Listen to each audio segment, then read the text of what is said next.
आज जब हम ईरान और इजराइल का नाम सुनते हैं तो हमारे दिमाग में सिर्फ दुश्मनी और तनाव की तस्वीरें आती हैं।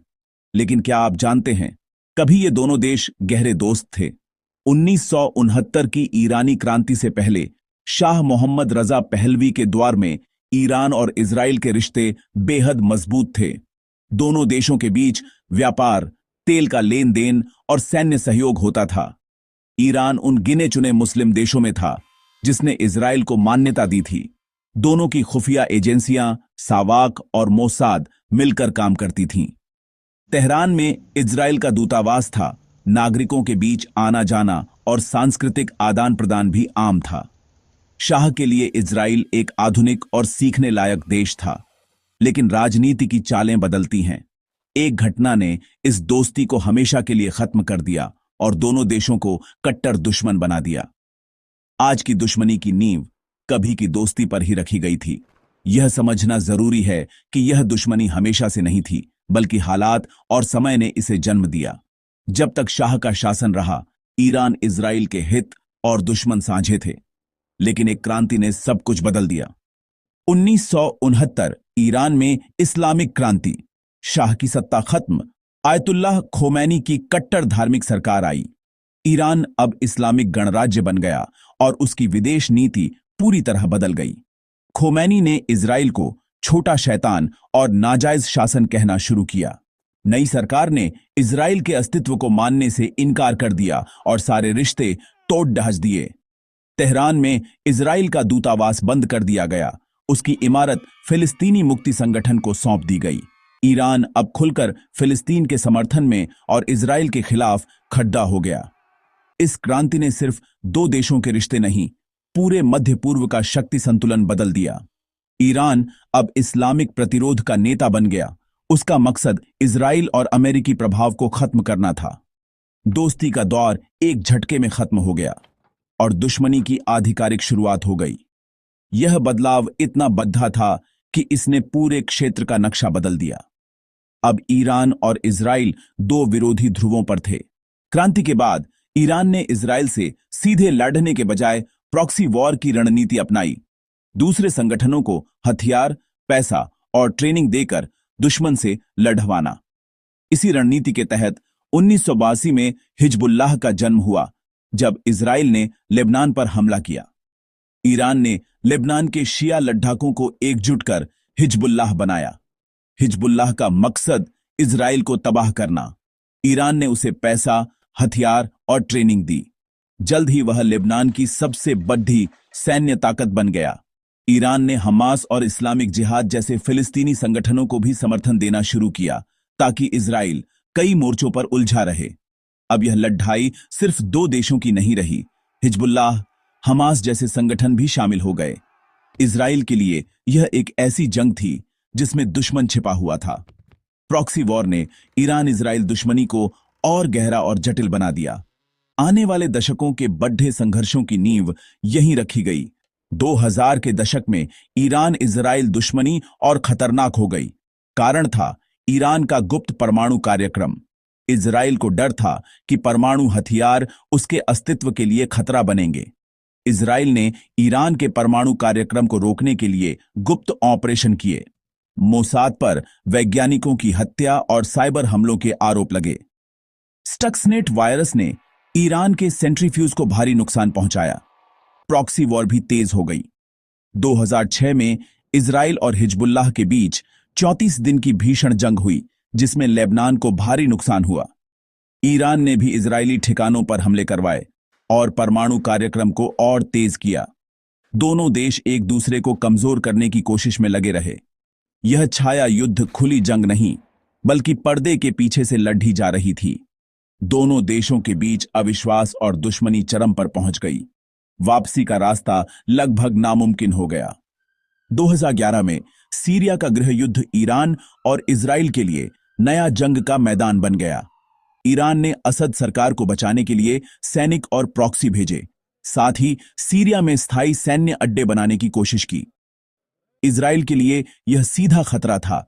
उसने सीरिया में ईरानी ठिकानों पर सैकड़ों एयर स्ट्राइक की, ताकि ईरान को सीमा के पास जमने से रोका जा सके। इजराइल ने उन ठिकानों को निशाना बनाया जहां ईरानी सैनिक या हथियारों के काफिले होते थे। सीरिया अब दोनों के बीच सीधी लेकिन अघोषित लड़ाई का मैदान बन गया। पहली बार प्रॉक्सी और छाया युद्ध के बाद ईरानी और इजरायली सेनाएं लगभग आमने सामने थीं। सीरिया में ईरान की मौजूदगी ने इजरायल के लिए स्थायी खतरा पैदा कर दिया। अब इजरायल को लेबनान, गाजा और सीरिया तीनों तरफ से खतरा था। तनाव एक नए शिखर पर पहुंच गया। सीधे टकराव की आशंका बराच गई। 7 अक्टूबर 2023 हमास ने इजरायल पर बड़ा हमला किया। ईरान का समर्थन मिलने से इजरायल का शक और गहरा हुआ। हिजबुल्लाह ने भी उत्तरी सीमा पर मिसाइलें दागीं। जवाब में इजरायल ने लेबनान में बमबारी की। टकराव बढ़ता गया। सितंबर 2024 में इजरायल ने हिजबुल्लाह के खिलाफ बड़ा सैन्य अभियान छेदा और उसके सरगना हसन नसरल्लाह को मार गिराया। नसरल्लाह की मौत के बाद भी लड़ाई जारी रही। अक्टूबर में इजरायली सेना दक्षिणी लेबनान में घुसी। आखिरकार नवंबर में संयुक्त राष्ट्र की मध्यस्थता से युद्ध विराम हुआ, लेकिन तनाव बना रहा। ईरान ने अपने प्रॉक्सी संगठनों का इस्तेमाल जारी रखा। यमन के हूती विद्रोहियों ने लाल सागर में इजरायली जहाजों पर हमले किए। इराक और सीरिया में भी ईरान समर्थित मिलिशिया सक्रिय रहीं।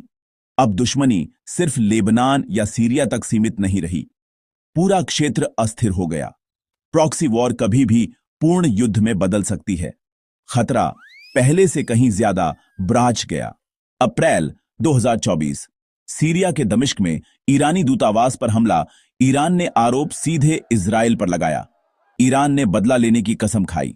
13 अप्रैल 2024 ईरान ने पहली बार अपनी जमीन से सीधे इजरायल पर हमला किया। 300 से ज्यादा ड्रोन और मिसाइलें दागीं, लेकिन इजरायल और उसके सहयोगियों ने ज्यादातर हमले नाकाम कर दिए। इजरायल के एयर डिफेंस सिस्टम ने बड़ा नुकसान टाल दिया, लेकिन कुछ मिसाइलें एयरबेस पर गिरीं।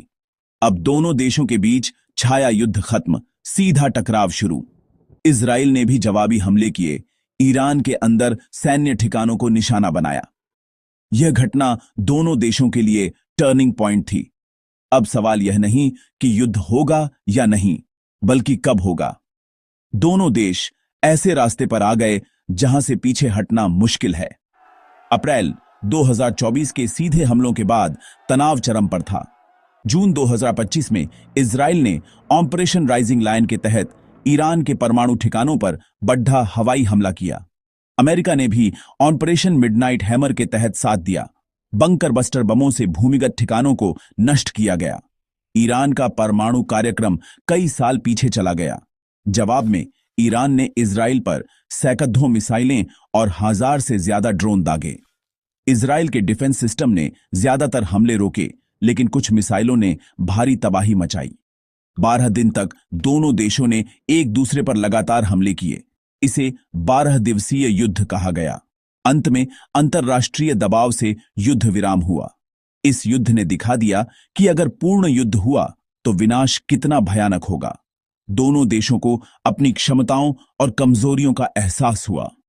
मध्य पूर्व पहले से कहीं ज्यादा अस्थिर हो गया। आज 13 जनवरी 2026 ईरान और इजरायल के रिश्ते इतिहास के सबसे बुरे दौर में हैं। 12 दिवसीय युद्ध के बाद युद्ध विराम सिर्फ कागज पर है। तनाव चरम पर। प्रॉक्सी वॉर, साइबर हमले और गुप्त ऑपरेशन जारी हैं। दोनों देश एक दूसरे को शक की निगाह से देखते हैं। शांति की कोई उम्मीद नहीं। इजरायल मानता है कि ईरान अब भी परमाणु हथियार बनाने की कोशिश कर रहा है और वह उसे रोकने के लिए कुछ भी करेगा। ईरान अपने प्रॉक्सी नेटवर्क को फिर से मजबूत कर रहा है। विश्लेषकों के मुताबिक दोनों देश पूर्ण युद्ध से बचना चाहेंगे, लेकिन ईरान का परमाणु कार्यक्रम रेड लाइन है। अगर पार हुआ तो बद्धा युद्ध हो सकता है। यह दुश्मनी अब धर्म, विचारधारा और अस्तित्व की लड़ाई बन चुकी है। दोनों देश एक खतरनाक मौद्ध पर खड़े हैं। आगे का रास्ता सिर्फ तबाही की ओर जाता है। क्या कभी शांति होगी या यह दुश्मनी पीढ़ियों तक चलेगी? वक्त ही बताएगा।